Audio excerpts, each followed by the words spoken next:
সেই দিন কাঠপট্টি গেছিলাম, এর পরের ভিডিও আর দেখা নয় না। তো এই যে পরের ভিডিও আমি বাসায় চলে আইছি, বাসায় দেখি যে আম্মু রান্না বান্না করতে আছে। এই যে আবার আলাদা করে আম্মু একটু তাল জাল দিতে আছে, এই তালের মধ্যে আবার একটু দুধ দেবে আর নারিকেল কোড়া দেবে।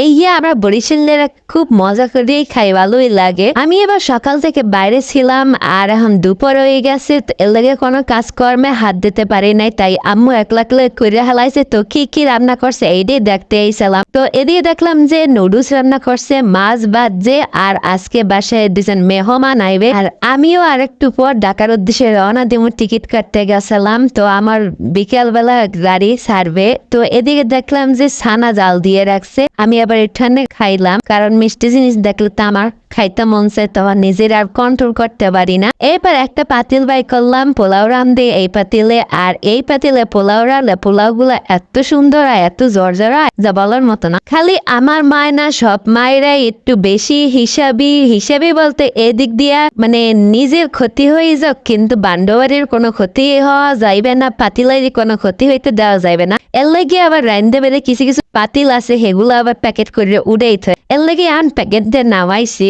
আর পোলাওটা সবসময় খাওয়ায় না, যখন খাওয়ায় তখন নামাইয়ে রান্ধি, এর লাগে প্যাকেট করে উড়েই থয়ে। এখন আমি কম বেশি অনেক কিছুই রাঁধতে পারি, সবকিছু আমার মাদ্দারদের শেখা।